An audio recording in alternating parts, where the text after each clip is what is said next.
Welcome to this JADE training on clinical transitions, specifically how to know when it's time to step a client down, transfer them, or bring treatment to an end. These are some of the trickiest decisions that we face as counselors, especially when things aren't clear cut. The goal of this training is to help you build confidence in making these decisions, not just from a compliance standpoint, but through the lens of thoughtful, ethical, and intentional care. You'll get a practical walkthrough of how transitions work at JADE, from the forms that you need to the documentation expectations to how to have these conversations with clients. But this video isn't about just policies. It's about doing what's best for the person in front of you and learning how to step back and ask, are we still being helpful? So how does this work at JADE? We offer several levels of care, ranging from higher intensity IOP to more flexible outpatient therapy. As a client's needs shift, our job is to assess whether their current level of care is still appropriate, and if not, to help them transition to something that is.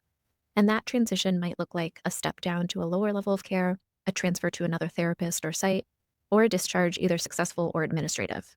Each of these has its own process, and we'll walk through what it looks like in our system. So here's what you'll take away from this training. You'll learn how to evaluate client progress and stagnation, both behaviorally and therapeutically. You'll learn how to initiate and document clinical transitions using the appropriate tools in the client chart. You'll be able to clearly distinguish between a discharge, transfer, and termination and know when to use each. You'll explore how to make these decisions ethically, leaning on your clinical judgment, supervision, and JADE's protocols. And finally, you'll learn how to use behavior contracts as a collaborative intervention, not a punishment, but just when a client is stuck or disengaged. And we know that this work is nuanced. It's easy to second guess yourself. This training is here to give you the language, structure, and support as you figure out what's best for each individual client and know how to document and communicate that with clarity. So let's get started. So before we go any further, let's make sure that we're all working from the same definitions. You've probably heard words like discharge, transfer, termination, or step down used in different contexts, and sometimes interchangeably. But here at JADE, each of these terms has a specific meaning, and understanding the difference matters when it comes to documentation, treatment planning, and clinical decision making. So let's break them down. So a transfer means that a client is moving from a different level of care within JADE, and that could be stepping down from IOP to OP or stepping up if they need more structure or support. It could also mean switching between another therapist or location when clinically appropriate. Transfers are based on need, not punishment or convenience, and they should always be documented clearly with a clinical rationale. A step down is a specific type of transfer, usually from a higher intensity level of care to a lower one. For example, when a client in IOP has stabilized and is showing consistent progress, they may step down to weekly outpatient sessions. Step downs are a sign of progress, and we want to name and support that with the client. A step up happens when a client needs more support than their current level of care provides. This could be due to increased risk like relapse, safety concerns, or instability, or because they're just not engaging in outpatient care the way that they need to. If you're starting to feel like you are doing more work than the client, or like your once a week session isn't enough to make an impact, a step up might be warranted. Termination is a clinically planned ending to the counseling relationship. Ideally, it's discussed ahead of time, processed with the client, and approached with intention. It could be because goals were met or because it's time to refer out for a better clinical fit. Termination is part of healthy treatment. It's not always tied to a discharge, and it should feel like a closing, not an ejection from treatment. Now, a discharge is the official end of a treatment episode, and that could be a successful discharge when a client completes their goals, or it could be an unsuccessful one. Maybe they stopped engaging or moved on without notice. Either way, it's a status change in the chart, and we're responsible for documenting what led up to it. An administrative discharge is initiated by us, the agency, not the client. And this happens when a client stops showing up, can't be reached after multiple attempts, or is violating treatment expectations in a way that puts safety or ethics at risk. We still need to document efforts to re-engage, and we treat this one with care. These discharges are never taken lightly. And then finally, let's talk about behavior contracts. These aren't punishments, they're tools for collaboration when progress has stalled. A behavior contract is a written agreement between the client and the counselor that outlines the specific expectations and timelines. It's a way to say, let's get on the same page. Here's what you say you want, and here's what we need to see to help you get there. We'll go deeper into how and when to use these later in the training. So these terms will come up throughout the training, and they show up in your documentation too. So if you're ever unsure of which one fits, check in with your supervisor. The language we use matters, and these distinctions help us communicate clearly with the team, with funders, and most importantly, with our clients.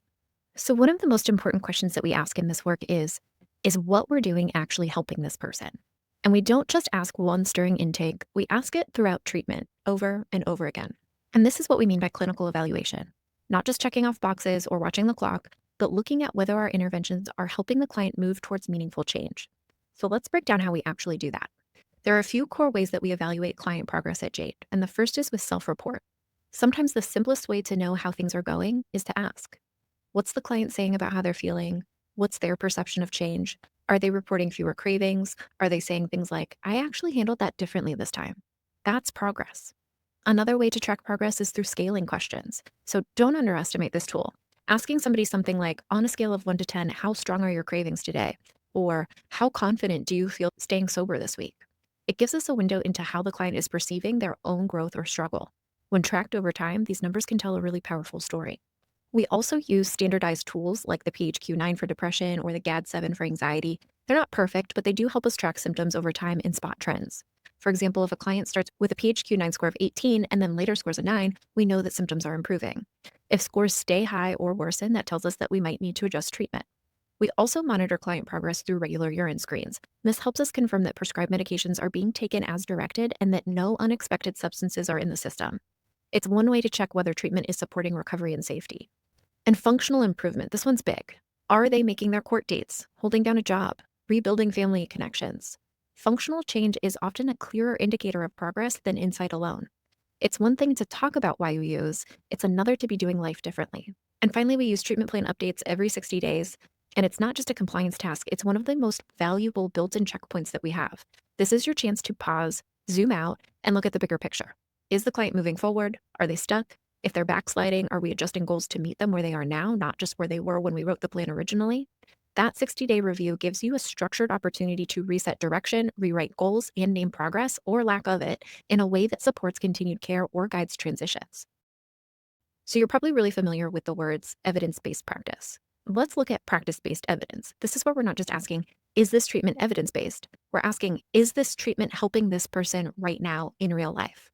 If we're seeing the same stuck patterns session after session, despite good rapport and regular attendance, it's time to pause and reflect. Are our interventions the right fit for this client? Are we doing the same thing every week and expecting different results? Is the client going through the motions without moving the needle? This isn't about blame, it's just about clinical responsibility. So let's talk about what stuck can look like. I've got 3 examples for you. The first one is the polite attender. They show up every week, they nod, they say, yeah, that makes sense, and then they leave. Nothing changes. Their urine screens are positive every week. They're still arguing with their PO, but they're still engaged, right? Or maybe they're just present. Example 2 is the story spinner. Every session is dominated by new drama, conflict with a partner, issues at work, housing stress. We listen, we empathize, we try to tie it back to goals, but progress is flat.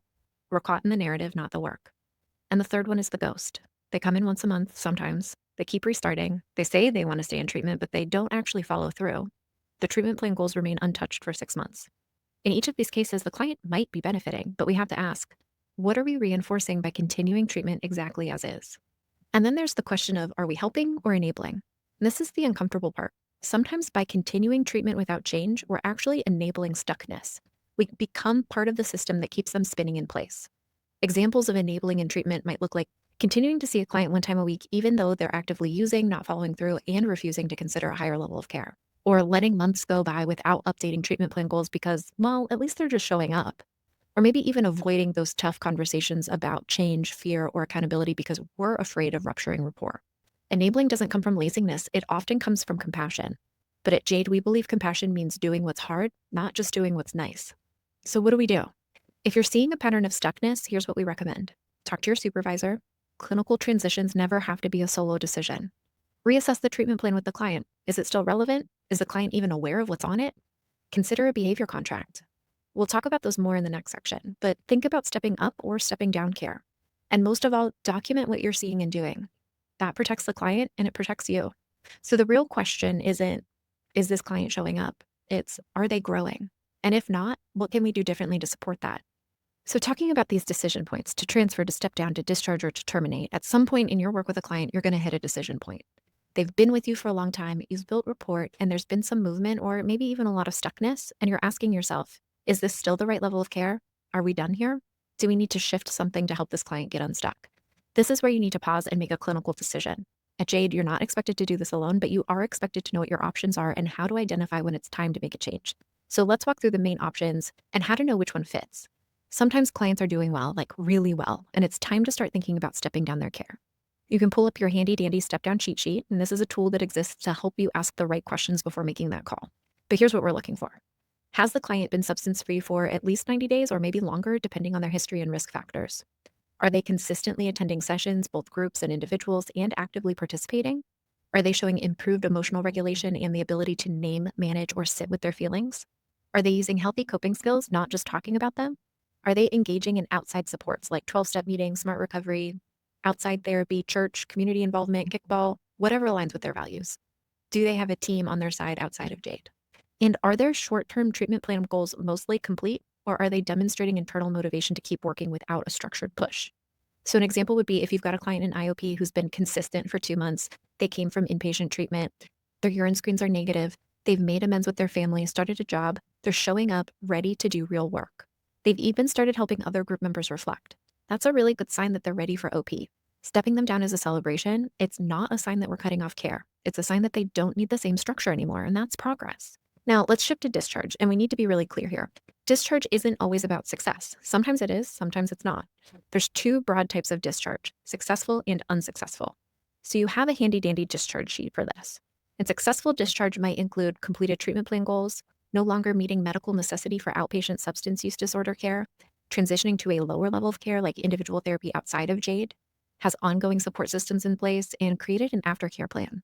Now, an unsuccessful discharge might include no-shows for 30 days, maybe 60 days with no contact, a pattern of policy violations like refusing urine screens or bringing substances to group, or maybe showing up under the influence to group multiple times.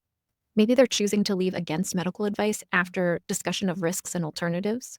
Or maybe it's the client who ghosts and is unreachable despite multiple outreach attempts. So an example here would be a client who hasn't shown up to IOP in a month. You've called, you've emailed, you've sent smoke signals and carrier pigeons. You've even sent a letter, but there's no response. At some point, keeping them on your caseload is clinically misleading. In that case, an administrative discharge is warranted, and we document the efforts made to reengage. Now, transfers happen when the client still needs care, but it needs to look different. There are three main types of transfers. There's a level of care transfer. So an example would be a step up OP to IOP because the client relapsed and needs more support, or a step down IOP to OP as part of their general step down progress, saying that their goals were met. And there's also a therapist transfer. So there might be from a client therapist personality mismatch. Maybe there's countertransference happening or just logistical barriers about availability and scheduling. Sometimes there's a conflict of interest, like discovering that two clients in your caseload are dating, or a family situation comes up that would make unbiased treatment impossible. We always try to process this with the client first before reassigning. And then there's a site or a group transfer. So that might be like the client is moving or changes in availability make another JADE location more accessible to them. Or maybe two clients in the same group develop a conflict that can't be resolved within group norms. One might be moved to another group or another site completely.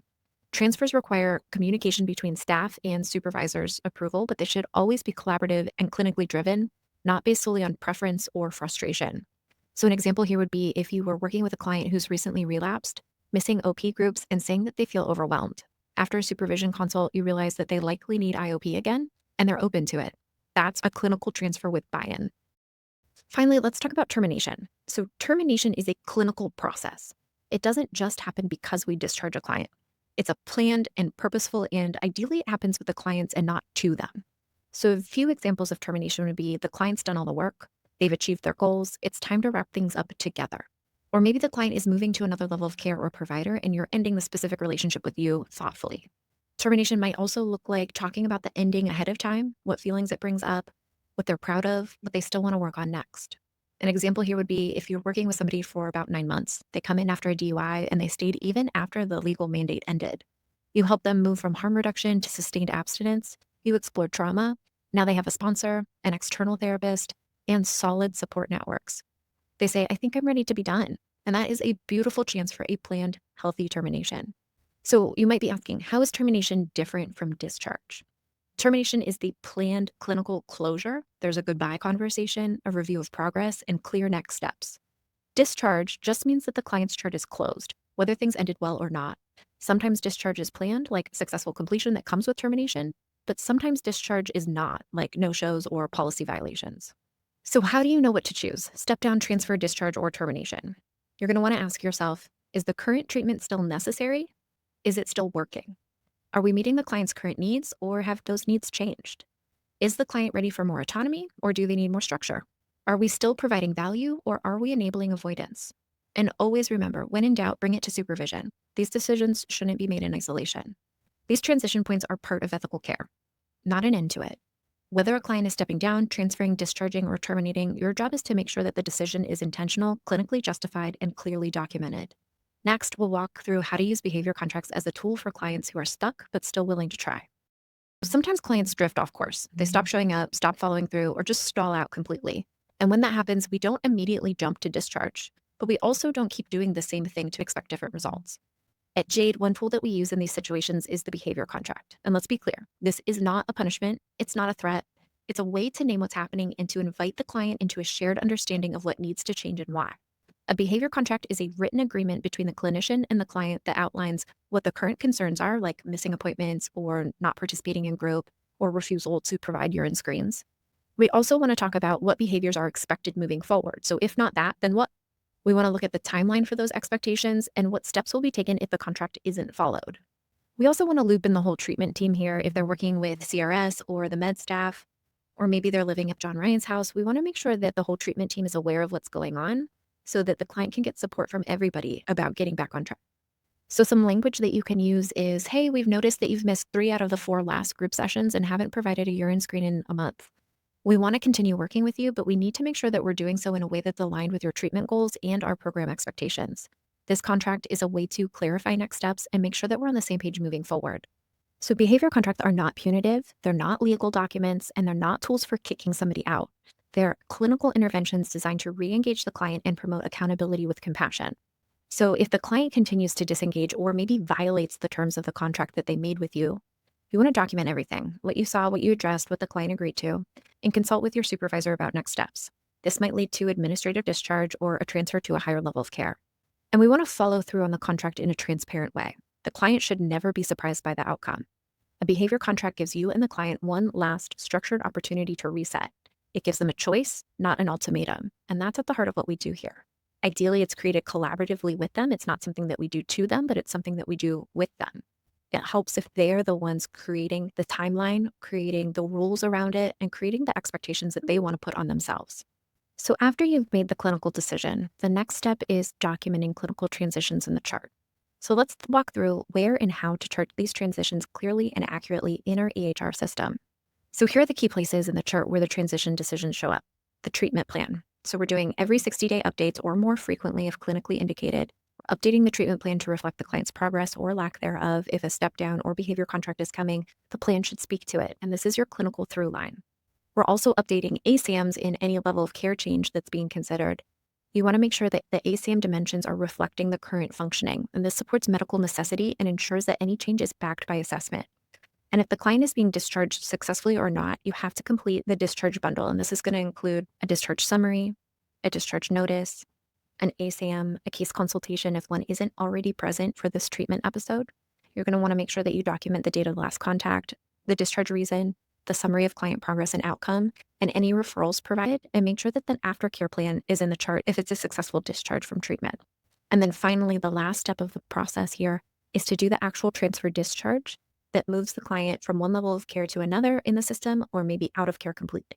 And there are handy-dandy cheat sheets to help support this process. So everything's written down in notes for you. You want to keep them accessible and refer to the discharge cheat sheet, the level of care cheat sheet, and the step-down cheat sheet. These tools are to help you pause, reflect, and make decisions that are ethical, documented, and aligned with clients' best interests. And documentation is more than just a paper trail. It's how we tell the story of care. When transitions happen, let the chart reflect the thoughtfulness behind your clinical decision-making process. So let's close this out with what might be the most important part of this whole training. You are not expected to make these decisions alone. At JADE, clinical transitions, whether stepping a client down, transferring care, or discharging, should always involve some kind of consultation. That might be with a clinical director, a lead therapist, a supervisor, or even just a colleague that you trust to think things through with you. Why? Because these are not just administrative decisions, they're ethical decisions. And good ethics often comes from collaboration. So if you're unsure, use your supports. Ask them, what am I feeling about this case? What does my gut say and what does the documentation show? And then consult. Let somebody help you sort out the difference between personal bias, compassion fatigue, and clinical reality. And when a client disengages, document every effort to re-engage. This includes outreach calls or voicemails, letters sent, messages in the portal, conversations in group or individual therapy. Every attempt matters. It's not just about protecting yourself. It's telling a story about how much effort went into keeping that client connected to care. If a client does need to be discharged, especially administratively, let the chart reflect not just what they did or didn't do, but what you tried to do in response. And finally, we want to discharge with dignity. Successful or not, to honor the humanity of the person involved. And that means no shaming language, no judgment laced documentation, and avoid labeling clients as non compliant without context.